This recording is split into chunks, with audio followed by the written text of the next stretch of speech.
Salut tout le monde, et aujourd'hui on se retrouve pour la partie 2 sur le scooter.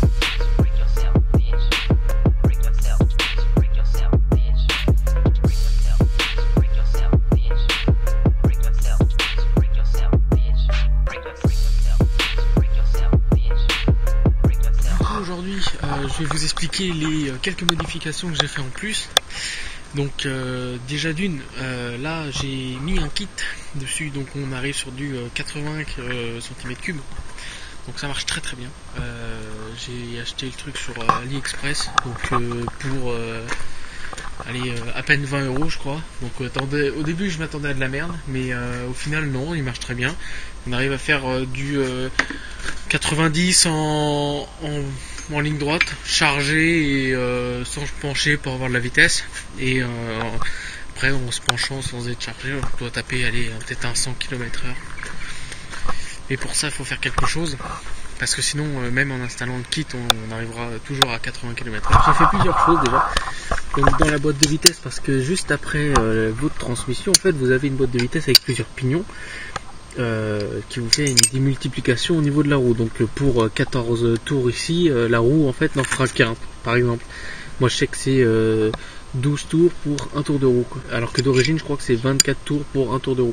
Donc justement en fait ce que j'ai fait, donc moi vu que ma taille de roue est du 12 pouces, ce que j'ai fait c'est que j'ai mis une transmission de 10 pouces, donc plus que la roue est grande et vous mettez une petite transmission, donc vous avez de la longe, donc vous allez plus vite, mais il faut avoir de la puissance qui vient derrière. Donc en origine ça marche, mais le mieux c'est de mettre un kit transmission de 10 pouces. Donc vous avez aussi si vous avez directement un scooter 10 pouces, vous avez alors déjà vous pouvez directement aller vite même en 10 pouces, parce que ça a été calculé comme de la merde finalement. Donc, quand j'ai fait les calculs, on arrive pour un 10 pouces avec une transmission de 10 pouces, on arrive quasiment à du 100 km/h d'origine en théorie.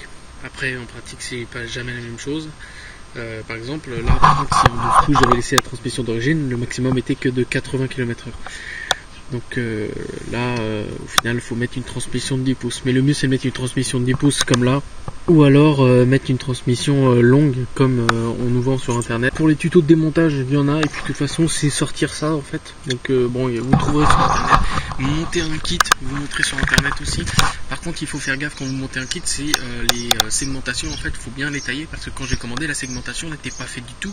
Donc si j'aurais monté comme ça en fait, les segments seraient rentrés dedans avec la dilatation de la chaleur, et le piston aurait sauté, j'aurais tout niqué. Oui, la caméra vient de changer parce que l'autre est juste là et apparemment elle déconne, hein, ce qui est un problème finalement. Donc du coup là maintenant on va voir les modifications que j'ai fait, donc sur la boîte à air, l'allumage et ce que j'ai mis en gicleur. Donc j'ai mis un gicleur de 115 pour un carburateur de 16.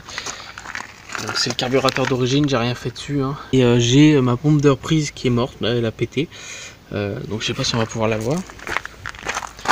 La pompe de reprise qui est censée être là, elle est complètement baisée. Donc du coup, voilà les modifications.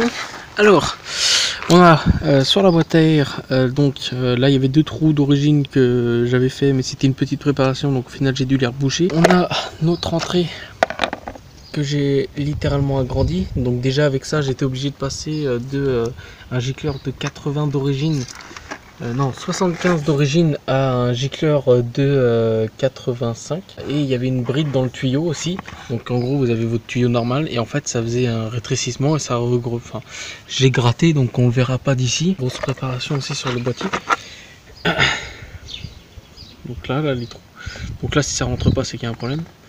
En gros quand vous faites une préparation, parce que je sais que généralement c'est pas ces boîtes à air qu'il y a dessus, il faut trouver le meilleur moyen en fait d'aspirer de l'air le plus rapidement possible. Donc le mieux c'est de faire des trous comme ça, pas faire un gros trou directement. Après si vous voulez directement que de la puissance et pas l'esthétique, donc là moi mon truc d'origine sur les Kymco en fait, là on a juste un trou, un tout petit là, et puis du coup ça aspire rien. Du coup moi j'ai littéralement creusé tout le long. Du coup moi j'étais en galette de 2 grammes, parce que oui, transmission longue sur un moteur d'origine ça a un peu du mal.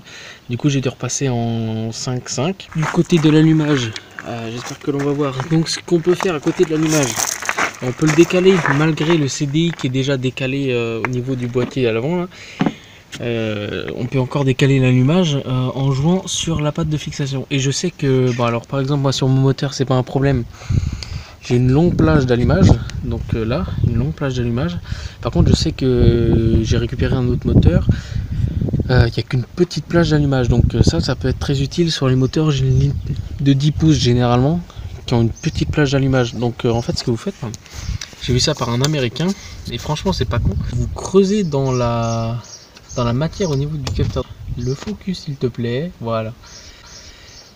On creuse dans la platine là où est l'allumage. Ça des deux côtés pour que ça soit égal. Là on voit très bien que j'ai creusé dedans. Comme ça fait pas grand chose, mais sur le moteur ça fait énormément de différence, hein. Sur les voitures c'est pareil. Après moi je sais que j'ai été emmerdé parce que généralement faut déposer tout le système, donc faut déposer la cloche.